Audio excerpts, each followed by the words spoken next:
Assalamu alaikum viewers and welcome back to my channel Study Law with Bushra.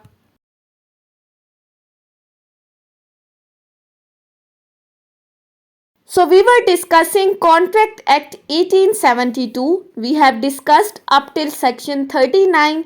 In this video we are going to discuss section 40 of Contract Act 1872.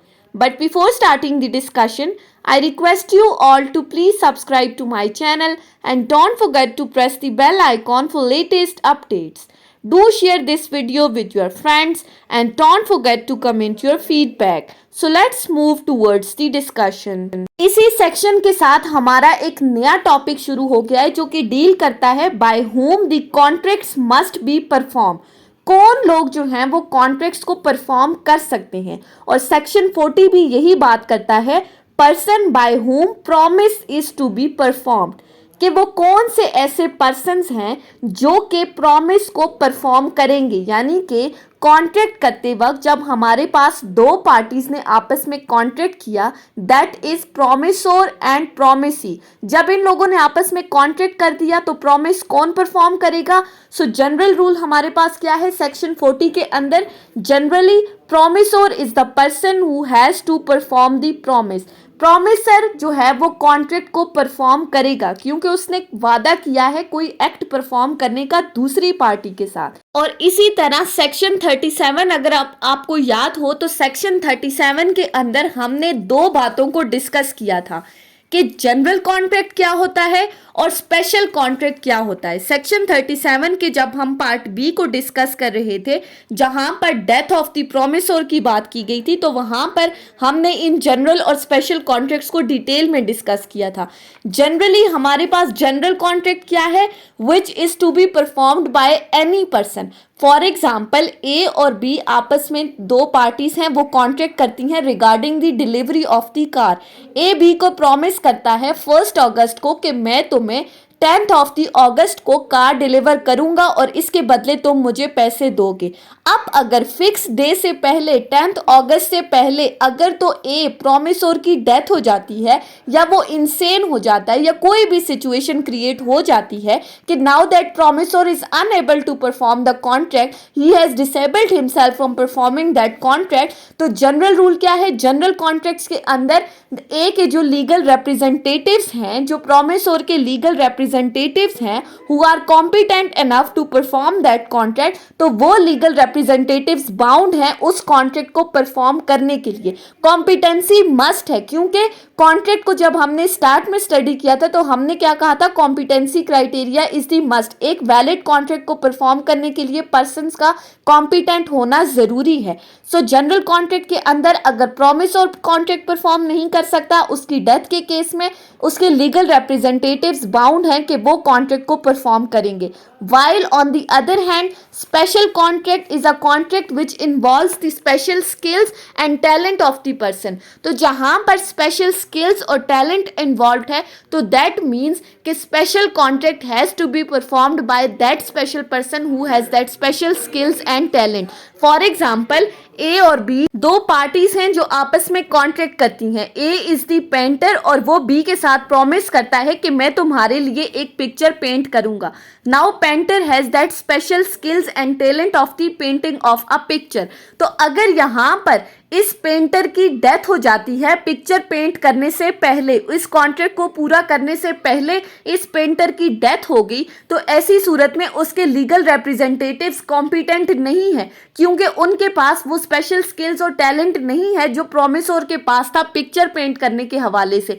सो ऐसी सूरत में उसके legal representatives bound नहीं है कि वो इसके behalf पर contract को परफॉर्म करें, वो उसके बिहाफ पर पिक्चर पेंट करें फॉर बी। तो दैट मीन्स कि स्पेशल कॉन्ट्रैक्ट के केसेस में promisor has to perform the contract by himself. Promisor is the person जो कि कॉन्ट्रैक्ट को परफॉर्म करेगा। अब ये तो जनरल डिस्कशन हो गई। इसको डिस्कस करने का बेसिक पर्पस क्या था कि अगर आप सेक्शन 40 की बेयरेट लैंग्वेज को देखें तो इसमें दो बातें लिखी गई हैं। If it appears from the nature of the case that it was the intention of parties to any contract, कि नेचर ऑफ द केस के साथ साथ intention of the parties involve है। अब नेचर ऑफ द केस क्या है कि आया कॉन्ट्रैक्ट जनरल है या कॉन्ट्रैक्ट स्पेशल है, और इंटेंशन ऑफ द पार्टीज इस जनरल और स्पेशल कॉन्ट्रैक्ट के अंदर क्या कहती हैं। अब हमने जो हमारा मेन फोकस है वो नेचर ऑफ द केस के साथ इंटेंशन ऑफ द पार्टीज को डिस्कस करना है इस सेक्शन के हवाले से। सो इन्हीं दो एग्जांपल्स को माइंड में रखते हुए सेक्शन 37 को साथ साथ देखते हुए हम इंटेंशन ऑफ द पार्टीज को डिस्कस करेंगे। कि अगर आपको सेक्शन 37 याद हो तो सेक्शन 37 में हमने क्या कहा था, unless a contrary intention appears from the agreement. So वहां पर जो कॉन्ट्ररी इंटेंशन डिस्कस की थी उसका क्या मतलब था कि सबसे पहले जनरल कॉन्ट्रैक्ट के केस में देख लेते हैं। जनरली हमने क्या कहा, जनरल कॉन्ट्रैक्ट के केस में अगर प्रॉमिस और कॉन्ट्रैक्ट को परफॉर्म नहीं कर सकता तो उसके बिहाफ पे कोई भी पर्सन, उसके लीगल रिप्रेजेंटेटिव जो कि कॉम्पिटेंट है, वो कॉन्ट्रैक्ट को परफॉर्म करेंगे।